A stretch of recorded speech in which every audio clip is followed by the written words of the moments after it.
யோசுவா 24 அதிகாரத்துல கடைசியாக ஒரு வார்த்தையை சொல்றார்.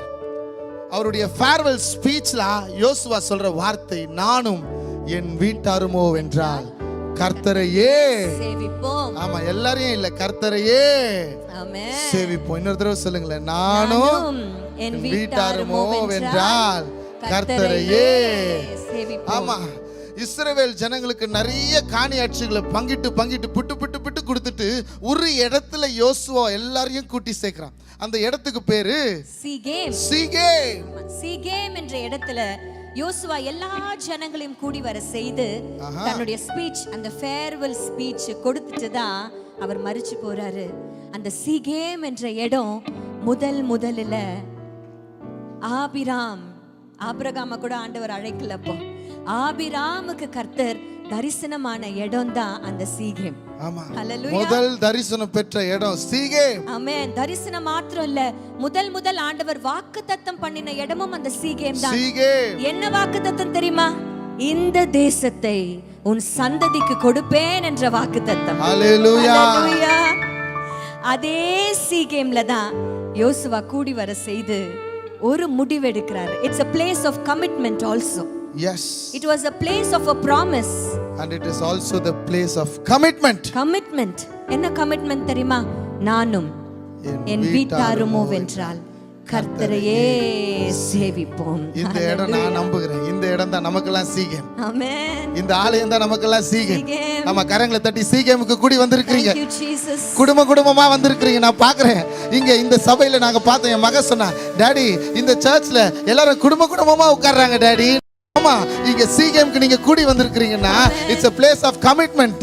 ஆமா, முதல்ல என்னமா சொன்னீங்க? It's a place of a promise. ஆமா, இங்க தான் சத்தியம். ஆமா, அந்த முதல்ல ஆண்டவர் தரிசனமான பொழுது அதே சீகேம் என்ற இடத்துல தான் ஆபிராம் ஒரு பலிபீடத்தை கட்டி கர்த்தருக்கென்று பலி செலுத்துகிறார். ஆமென். It is a place of worship.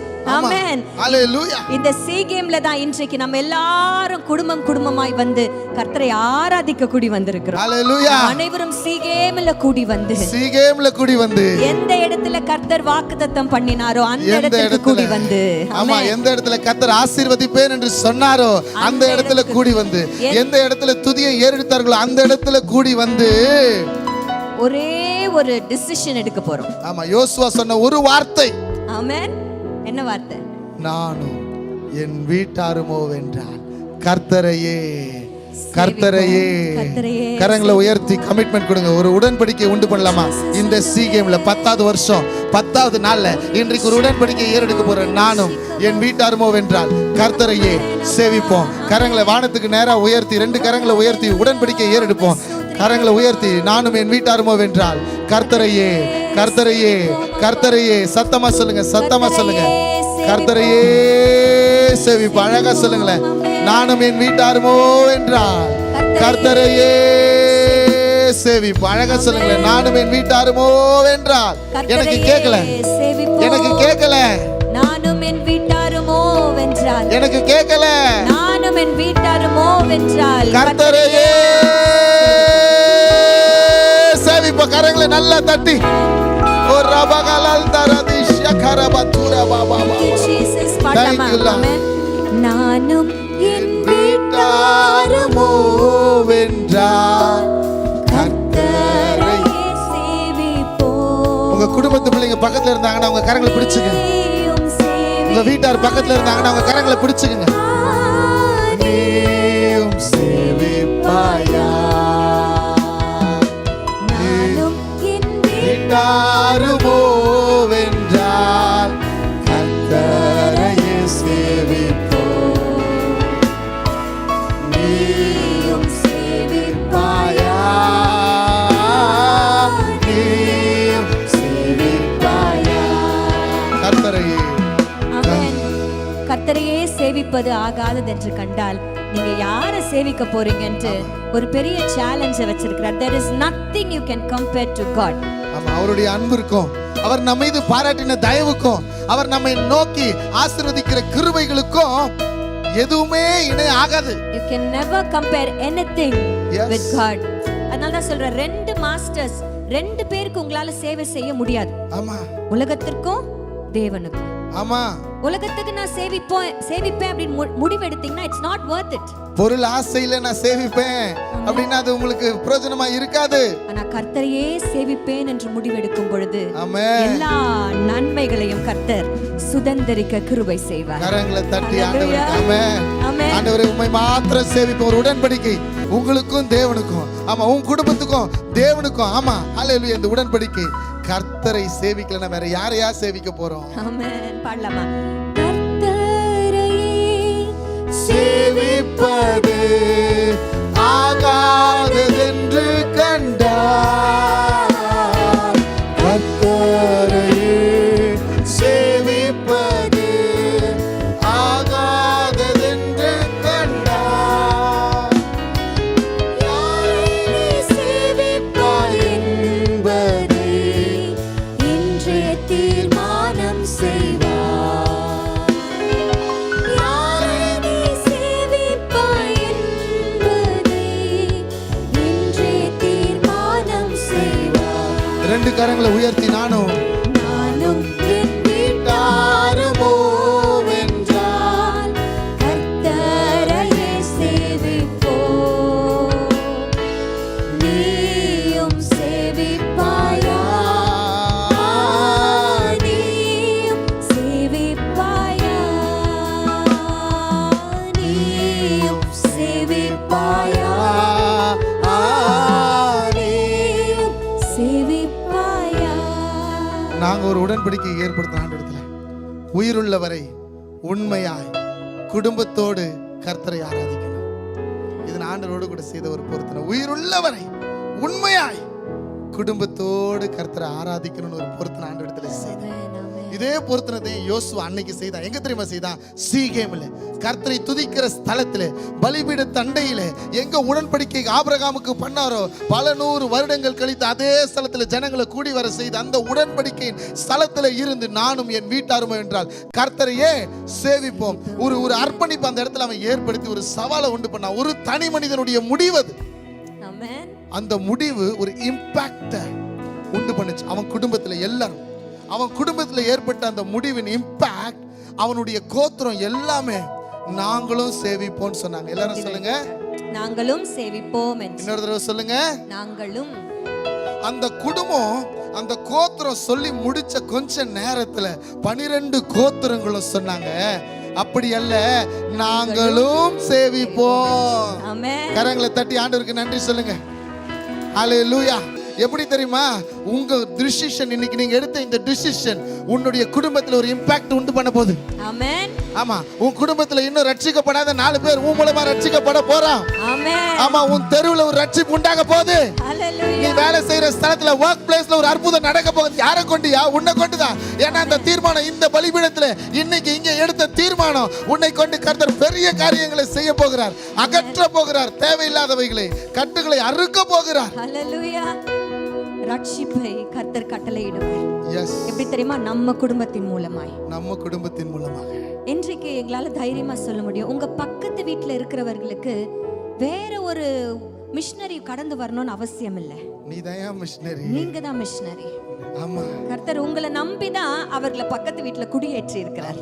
நான் சொல்லட்டா, every Christian is a missionary.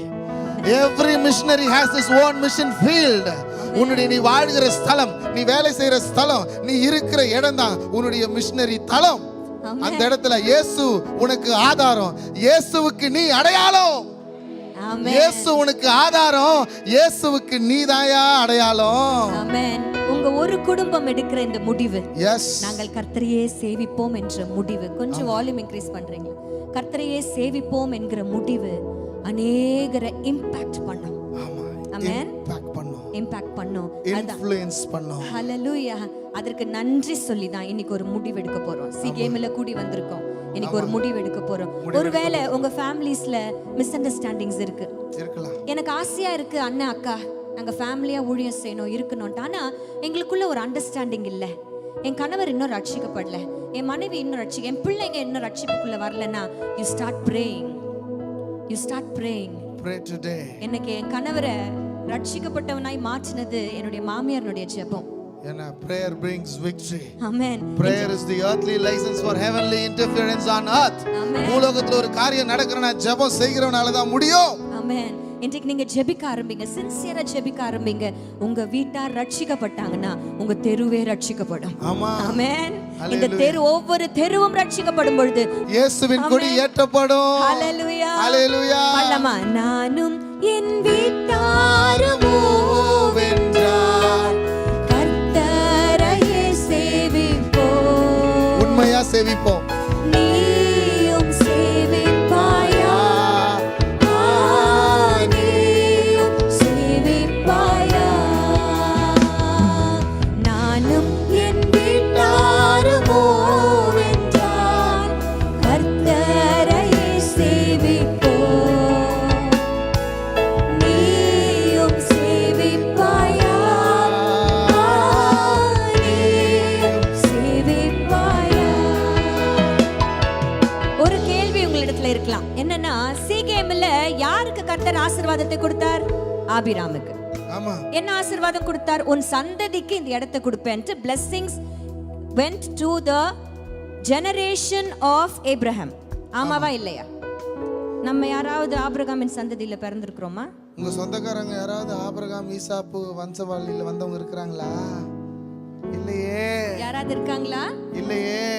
இஸ்ரவேலின் காணியாட்சிக்கு புறம்பானவர்கள் என்று வசனம் சொல்லுகிறது. வேற யாராவது நிலம் வச்சிருக்கீங்களா எங்க இஸ்ரவேல் தேசத்துல? இல்லையே. அப்போ நம்ம ஆபிரகாமின் சந்ததியே இல்லையே, நம்ம எப்படி இந்த ஆசீர்வாதத்தை சுதந்தரிப்பது? எஸ். கேள்வி இருக்கா உங்களுக்கு? கேள்வி இருக்கா? இந்த சீகேம் என்ற இடம் தான் சீகார் அப்படின்ற இடம் அப்படின்னு சொல்லிட்டு பைபிள் ஸ்காலர்ஸ் சொல்றாங்க. இந்த சீகார் என்ற இடம் யோவான் எழுதின சுவிசேஷம் 4ஆம் அதிகாரத்துல ஏசு சுவாமி ஒரு சமாரிய ஸ்திரீயை சந்திக்கிற இடம் தான் அந்த சீகேம். ஆமென். She was not the descendant of Abraham. ஆமா. ஆனா அன்றைக்கு அவள் ரட்சிக்கப்பட்டா. ஆபிரகாமின் மொத்த சந்ததியினுடைய ஆசீர்வாதத்தையும் அந்த பிள்ளை சுதந்தரித்தா. ஹalleluya. ஹalleluya. இன்றைக்கு நமக்கும் சுதந்திரம் உண்டு. ஆமென். ஆபிரகாமின் ஆசீர்வாதங்கள் உண்டு. ஆமென். ஆமென். ஹalleluya. நம்ம எல்லாரும் என்ன சந்ததி தெரியுமா? ஆபிரகாமின் சந்ததி. இயேசு கிறிஸ்துவின் மூலமாக, இயேசு கிறிஸ்து சிலுவையிலே சிந்தப்பட்ட இரத்தத்தின் மூலமாக நானும் நீங்களும் ஆபிரகாமின் சந்ததியாய் மாறி இருக்கிற கரங்களை தட்டி இப்போ சீகேம்ல நீ எடுத்த முடிவுக்கு உண்டான பலன், நிறைவான பலன் உன் குடும்பத்திலே கர்த்தர் கட்டளையிட போகிறார். கரங்களை நல்லா தட்டி நன்றி சொல்லுங்க. ஸ்தோத்திரிக்கிற ராஜா. ஒரு சந்ததி அவரை சேவிக்கும். ஆமென். அது ஆண்டவருடைய சந்ததி என்னப்படும். எஸ். எத்தனையோ ஜீனியாலஜிஸ், வம்ச வரலாறுகள் பழைய ஏற்பாட்டுல இருக்குது சகோதர சகோதரியே.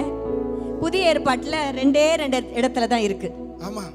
மத்தேயு எழுதின சுவிசேஷம் 1ஆம் அதிகாரத்துல அந்த ஆபிரகாம்ல இருந்து ஆரம்பிச்சு ஏசு சுவாமி வரைக்கும் முடியும் ஒரு சந்ததி.